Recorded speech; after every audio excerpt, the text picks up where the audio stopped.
Oh, well, listen, speaking of going green, how many of these bags do you have? I think so many of us are guilty of keeping them in the car, being diligent, going to the store, unpacking the groceries, and then forgetting to put them in the car, because then the next time you head to your nearest Woolies and you realize, oh, I don't have any bags, and then what do? You buy more of these, and you end up having quite a few stuffed in a drawer, and you don't know what to do with them. Well, we are here to help you repurpose them. So listen up.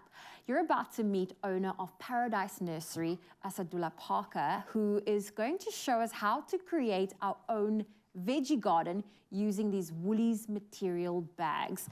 Asadullah, I've been waiting for this. I've been waiting for someone to say how we can use these bags and actually get more use out of it. And you're about to show us how to use it for our veggie garden or any garden. So other than our Woolies bags, what else will we be needing?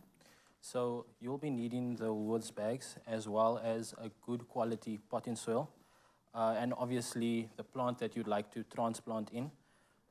Ideally, anything that you want to keep outdoors, because this bag provides a lot of drainage which you wouldn't want inside your house. No. So any outdoor plant will be perfect. Oh, fantastic. Now, when did you realize you could use these bags for your garden? I actually saw this when I came to a customer's house, and I asked her, what made you start planting your vegetables in Woolies bags? And she said she just couldn't afford the regular plastic pots. It actually works out a lot more expensive. Whereas this bag costs about R6.50. A plastic pot this size would cost upwards from 20 Rand, you know. Oh, wow, okay. And she was growing cabbage in this. Oh, that is fantastic. Okay, I'm getting very excited. So you've added some potting soil to the first bag. Which one should we plant? We've got some rosemary and we've got some grenadella. Which one are you feeling? Let's do the rosemary. Let's do the rosemary. Okay, I love that you're about to show us how to replant this using the Woolies bags. Yeah. If you're on a budget, you don't have to use the full Woolies bags. You can fold it over like this. And because these plants don't necessarily need the whole volume of this bag to be filled with soil. And then when it comes to, of course, we're planting it into a Woolies bag, what makes it actually, is it better for it to be in a bag compared to a plastic pot? Which would you say, which would it thrive better? That's a very good question, and it depends on the plant. Most plants will actually thrive a lot better in a Woolies bag like this. Could you pass me on this lemongrass? So this is a herb, it's lemongrass, and it's been grown in this small plastic pot. And what ends up happening, because it's grown in a plastic pot, it becomes, over time, root bound. So you can see the roots are busy forming here. Whereas with these fabric pots, or fabric grocery bags, there's air penetrating through all around. So the roots don't get a chance to form like this, because when it They'll keep growing. Yes, when it does become a root bound like this, it actually hinders the growth. Whereas when the air penetrates through this fabric bag, it decomposes those roots, and when the roots decompose, it actually feeds the plant. So it's the cycle of the plant feeding itself.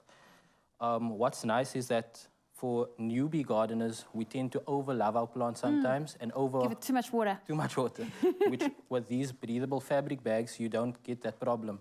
So if you grow in plants, anything that is not a high content of water, like tomatoes, cucumber, I would recommend maybe lining this bag first with plastic, a plastic grocery bag.